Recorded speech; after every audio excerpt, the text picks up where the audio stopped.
तो स्वागत है आपका इस बुलेटिन में। मैं आपके साथ तहसीन फातिमा। ये बड़ी खबर के साथ करते हैं इस बुलेटिन की शुरुआत। दिल्ली दौरे के बाद एक्शन में सीएम योगी आदित्यनाथ लखनऊ पहुंचते ही अधिकारियों संग बैठक की। सीएम आवास में रीता बहुगुणा ने मुलाकात की है। पीएम ने यूपी के कोविड प्रबंधन की सराहना भी की है। महज 1 साल से भी कम का समय बचा है विधानसभा चुनाव को लेकर और तैयारियां करना बीजेपी को बहुत ज़्यादा ज़रूरी है, क्योंकि हाल फिलहाल में जो परफॉर्मेंस पंचायत चुनाव का दिखा है उसको देखते हुए बीजेपी, तो ऐसे में बीजेपी को इसको लेकर तैयारियां करना बहुत ज़्यादा ज़रूरी है। बीजेपी का क्या चुनावी मूल मंत्र होगा ये देखने वाली बात होगी, लेकिन आलाकमान से मिलने के बाद यहां पर चुनावी मूल मंत्र लेने के बाद अब CM Yogi Adityanath action mode में हैं।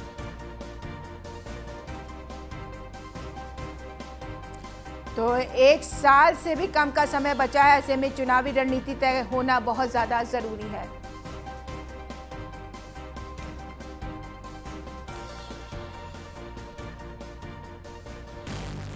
तो यूपी की जीत के प्लान का ब्लूप्रिंट तैयार।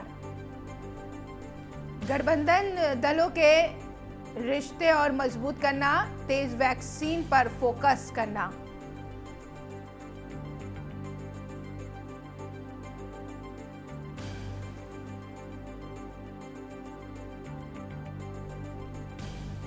किसानों की नाराजगी दूर करना प्राथमिकता है, ये मोदी मंत्र मिला है सीएम योगी आदित्यनाथ को। यूपी की जीत के प्लान का ब्लूप्रिंट तैयार। गठबंधन दलों के रिश्ते और मजबूत करने पर जोर देने की बात कही है। तेज वैक्सीनेशन पर फोकस देने की बात कही है। ये मूल मंत्र मिला है। जन कल्याणकारी योजनाएं जल्द पूरी हो ताकि जनता तक योजना का लाभ पहुंचाकर जनता को साधने की कोशिश की जा सके।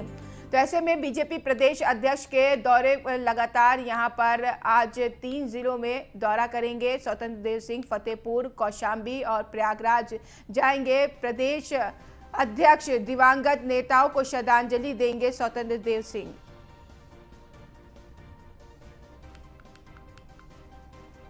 तो लगातार कई जिलों के दौरे पर है बीजेपी के प्रदेश अध्यक्ष स्वतंत्र देव सिंह। तो आज 3 जिलों में जाएंगे, वहां पर दिवंगत नेताओं को श्रद्धांजलि देंगे।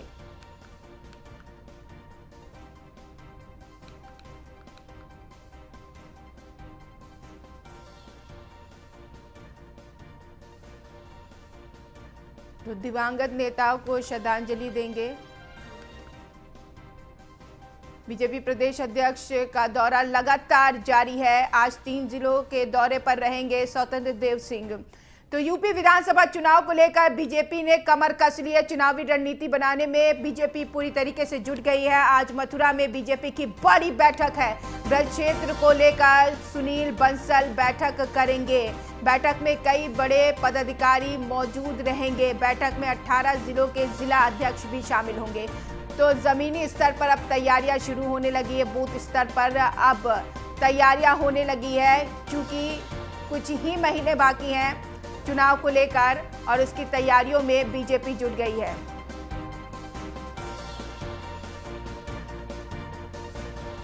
संवाददाता एसके वाजपेयी लाइव जुड़ गए इस खबर पर जानकारी देने के लिए। एसके वाजपेयी, मात्र ये कहेंगे कुछ ही महीना बाकी है, 1 साल से भी कम का समय बाकी है, ऐसे में बीजेपी को तैयारियां करना बहुत ज्यादा जरूरी है।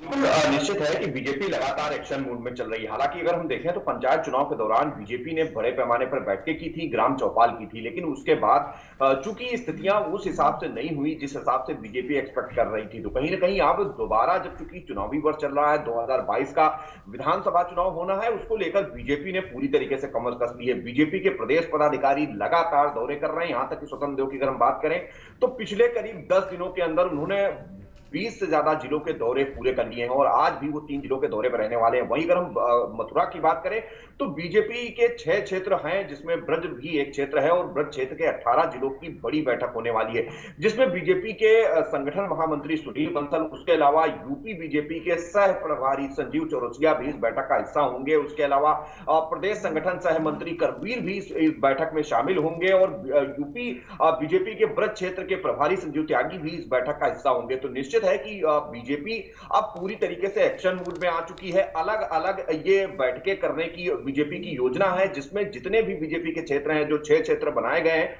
उनकी बैठक होगी और कहीं ना कहीं पार्टी पदाधिकारियों की तरफ से कार्यकर्ताओं को वो मूल मंत्र दिया जाएगा कि कैसे वो लोगों के बीच जाएं, अपनी बात रखें और जिन चीजों को लेकर विपक्ष लगातार हमले बोल रहा है, कहीं ना कहीं उनका जवाब आम जन तक पहुंचाया जाए। हालांकि बीजेपी ने यह भी व्यवस्था की है कि अगर 2022 चुनाव के पहले बीजेपी सभी विधानसभा क्षेत्रों में अपनी सोशल मीडिया सेल भी बनाएगी, तो कहीं ना कहीं बहुत सारे विषयों को लेकर ब्रज क्षेत्र से बीजेपी अपनी बैठक शुरू कर रही है। निश्चित है इसके वाजपेयी किस तरीके की चुनावी रणनीति तैयार की जा सकती है इस बैठक के बाद, क्या कुछ हलचलें देखी जा सकती हैं? बिल्कुल, ये निश्चित है कि ये बैठक चुनाव को लेकर है और इन सारी चीजों पर बीजेपी का फोकस होगा कि कैसे लोगों की नाराजगी दूर की जाए। जो पार्टी के पदाधिकारी या कार्यकर्ता किसी वजह से नाराज हैं, उनको पार्टी के साथ जोड़ा जाए। साथ ही साथ में जो विपक्षी लगातार जिन मुद्दों को लेकर हमले बोल रहे हैं, उनके हमलों का जवाब दिया जाए। तो कहीं ना कहीं नाराज कार्यकर्ताओं के साथ जोड़ने की कोशिश होगी। हालांकि अगर हम देखें तो पंचायत चुनाव के दौरान जो बीजेपी के पदाधिकारी कार्यकर्ता टिकट चाहते थे, लेकिन उनको टिकट नहीं मिला और बीजेपी प्रत्याशी के खिलाफ ही बड़े पैमाने पर बागी भी बीजेपी के जीत कर आए हैं। तो ऐसी स्थिति में उनको दोबारा से पार्टी लेने का अभियान चला रही है और ज्यादातर जो ऐसे पदाधिकारी कार्यकर्ता जो कि बीजेपी के खिलाफ चुनाव लड़े थे, उनको अब बीजेपी लगातार वापस ले रही है, क्योंकि कहीं ना कहीं बीजेपी को जहां पंचायत चुनाव में बेहतर परफॉर्मेंस देनी है, वहीं सबसे बड़ा बीजेपी के सामने लक्ष्य 2022 है। हालांकि जब पीएम मोदी से कल सीएम योगी आदित्यनाथ की मुलाकात हुई थी, तो उसमें भी ये सारे मुद्दे थे कि लोगों की नाराजगी दूर की जाए, केंद्र और यूपी सरकार की योजनाओं का तेजी के साथ क्रियान्वयन किया जाए, साथ ही साथ में किसानों को लेकर भी जो भी जरूरी कदम हो उठाया जाए, उनकी कोई भी चीज रोकी ना जाए, जो योजनाएं खास तौर पर किसानों के लिए हैं वो उन तक पहुंचाई जाए और इसकी जानकारी पार्टी पदाधिकारियों कार्यकर्ताओं के माध्यम से लोगों तक पहुंचे ताकि उसका फायदा पार्टी को मिले। तो कहीं ना कहीं बीजेपी उस अभियान में अब जुट गई है, क्योंकि समय तमाम जो योजनाएं हैं जो रुकी पड़ी हैं और ऐसे में उन्हें काम करना उस पर बाकी है, उन योजनाओं को लेकर भी चर्चा हो सकती है ताकि जनता को आसानी से साधा जा सके। बिल्कुल निश्चित है कि बीजेपी हर उस मुद्दे को इन बैठकों में चर्चा करेगी और कहीं ना कहीं उनका सॉल्यूशन निकालने की कोशिश होगी ताकि क्षेत्रवार इन सारी चीजों को बेहतर किया जा सके। जहां तक आज की बैठक का सवाल है, ये ब्रज क्षेत्र की बैठक होगी, जिसमें ब्रज क्षेत्र के 18 जिले इस बैठक का हिस्सा होंगे, जिसमें सभी जिलाध्यक्ष जो पार्टी के हैं वो आएंगे इस बैठक में। तो कहीं ना कहीं बीजेपी की कोशिश यही होगी कि उनको वो मूल मंत्र दिया जाए, खासतौर पर किसानों के लिए वैक्सीनेशन को लेकर लोगों में जो कोरोना काल के दौरान नाराजगी आई है, कहीं ना कहीं उसको दूर करने का प्रयास होगा और बीजेपी की कोशिश होगी कि जो योजनाएं चल रही हैं उनका लाभ ज्यादा से ज्यादा लोगों तक मिले और साथ ही साथ जो लाभार्थी हो चुके हैं, जिनको योजनाओं का लाभ मिल चुका है, कहीं ना कहीं उनकी जानकारी दूसरे लोगों तक पहुंचे।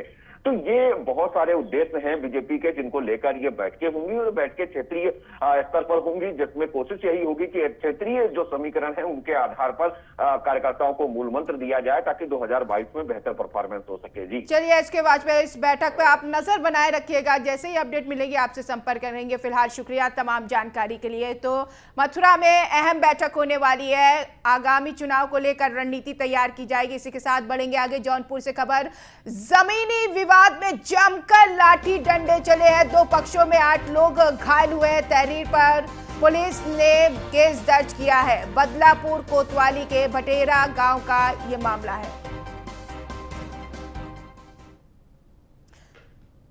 तो ये तस्वीर आपके सामने, तस्वीर में आप देखिए एक दूसरे पर लाठी डंडों से टूटे पड़े हैं। ये मामला जौनपुर का है, जमीनी विवाद बताया जा रहा है।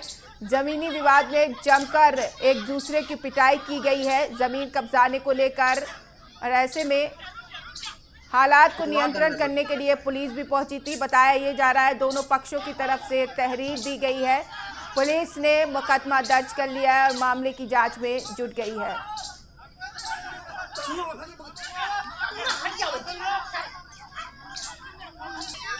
तो ये पिटाई का वीडियो आपके सामने है।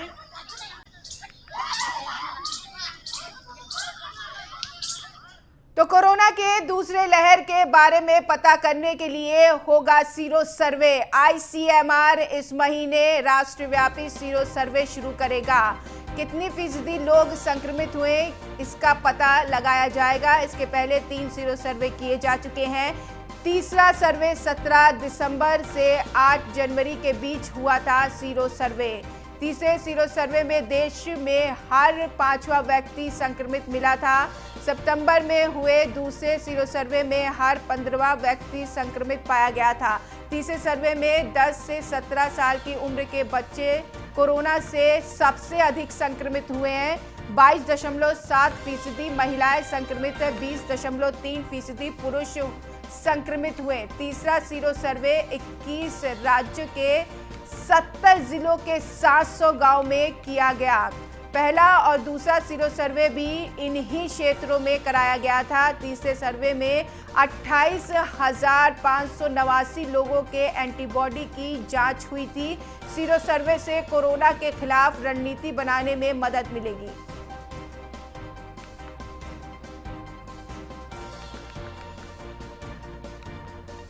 बुलंदशहर से खबर मिल रही है। 26 साल के युवक की गोली मारकर हत्या। पुरानी रंजिश के चलते आशंका जताई जा रही है। सूचना मिलने पर मौके पर पुलिस पहुंची है।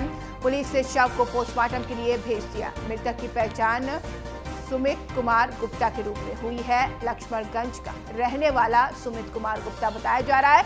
2 साल पहले भी कुछ दबंगों ने युवक को गोली मारी थी। तो 26 साल के युवक की गोली मारकर हत्या की गई। मामला बुलंदशहर का है। पुरानी रंजिश बताया जा रहा है। पुरानी रंजिश के चलते युवक पर हमला किया गया गोली से, जिसमें युवक की मौत हो गई। बताया ये जा रहा है 2 साल पहले भी गोली से युवक पर हमला हो चुका है। ये आया था बिजली का बल्ब लेने के लिए, मुझसे 100 रुपये लेकर आया था, पैदल था। और उसके बाद हम बहुत देर से टेलीफोन ट्राई कर रहे थे, ये मिल ही नहीं रहा था। अब दरोगा जी का टेलीफोन गया कि ये बॉडी वहाँ पड़ी है, तब हम भगे हुए आए। हमें कोई जानकारी नहीं क्या और कोई सूचना नहीं मिली आपको? ना मुझे। पुरानी रंजिश भी चल रही थी क्या बेटे की? हाँ, पहले भी इसकी गोली लगी थी, करीब 2 साल पहले। 2 साल पहले। तो ये करते क्या है आपके बेटे? वकालत ही करता है जी, और मेरे साथ ही रहता है। जब पढ़ रहा था और अब वकालत। ये सुमित कुमार गुप्ता नाम का एक युवा लड़का है, जिसकी उम्र लगभग 25-26 वर्ष के आसपास थी। और इसके पिता अशोक गुप्ता अधिवक्ता हैं, तहसील में वकालत करते हैं। इनका कहना है कि शाम को 6 बजे के आसपास उनका बेटा घर से बल्ब लेने के लिए निकला। लगभग 8:45 बजे के आसपास इन्हें सूचना मिली और उस आधार पर इन्होंने एक तहरीर दी है बनाम अज्ञात। जो प्राथमिक छानबीन से बात निकल के आ रही है कि आज से लगभग 2 वर्ष पूर्व इस लड़के को गोली अलीगढ़ बॉर्डर पर मारी गई थी। गोंडा से खबर मिल रही है। मानसिक विक्षिप्त युवक का हाई वोल्टेज ड्रामा देखा गया। बिजली के खंभे पर चढ़ा विक्षिप्त युवक, खंभे में चढ़कर बिजली के तार से लटका। तार के सहारे एक खंभे से दूसरे खंभे तक स्टंट। आनन फानन में लोगों ने बंद कराई लाइन। सप्लाई बंद होने से नहीं हुआ कोई बड़ा हादसा। बता दें आपको, भीड़ इकट्ठा लोगों ने युवक को नीचे उतारा। आधे घंटे लोग देखते रहे युवक का स्टंट।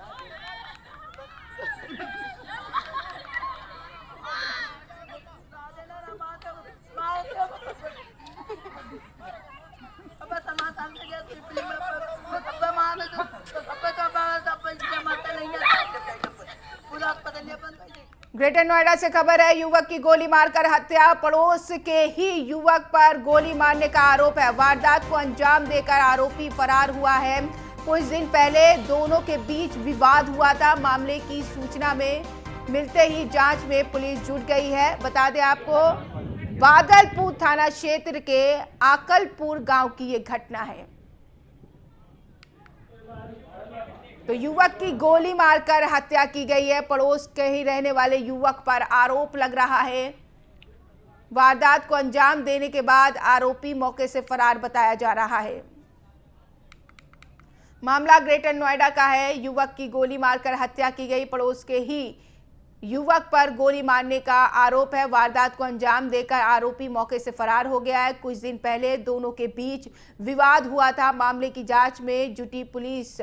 बता दें आपको, बादलपुर थाना क्षेत्र के आकलपुर गांव की ये घटना है, जहां पर युवक पर गोली चलाई गई है, जिसमें युवक की मौत हो गई है।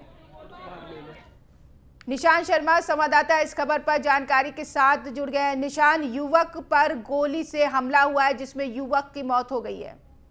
देखिए, पूर्व में विवाद हुआ था और आपसी विवाद के कारण दोनों पक्षों में काफी दिनों से कहासुनी चल रही थी। कहासुनी होने के बाद अचानक से हमला किया जाता है। हमला जो करने वाला आरोपी वो पड़ोस में ही रहना बताया जा रहा है। वहीं पुलिस ने इस पूरे मामले को देखते हुए मुकदमा दर्ज कर लिया गया है, क्योंकि जिस युवक को गोली लगी थी वो उसकी मौत हो चुकी है।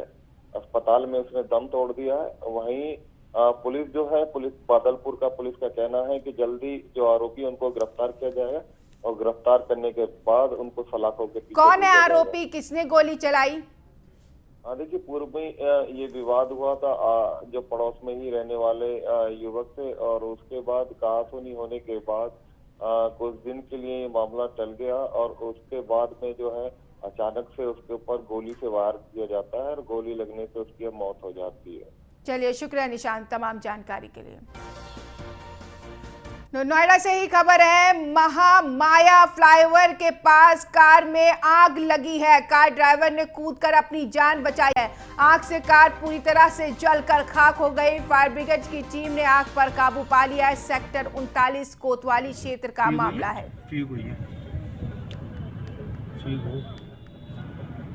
तो महामाया फ्लाईओवर के पास कार में अचानक आग लग गई। बताया ये जा रहा है कार चालक ने कूदकर अपनी जान बचाई है। कार ड्राइवर ने कूदकर अपनी जान बचाई है। आग से कार पूरी तरह से जलकर खाक हो गई। ये तस्वीर आपके सामने है। तस्वीर में देखिए किस तरीके से धू धू कर जल रही है ये कार। आखिर कार में आग कैसे लगी, फिलहाल इस कारणों का पता नहीं लग पाया। फायर ब्रिगेड की गाड़ी मौके पर पहुंची और आग पर काबू पा लिया गया।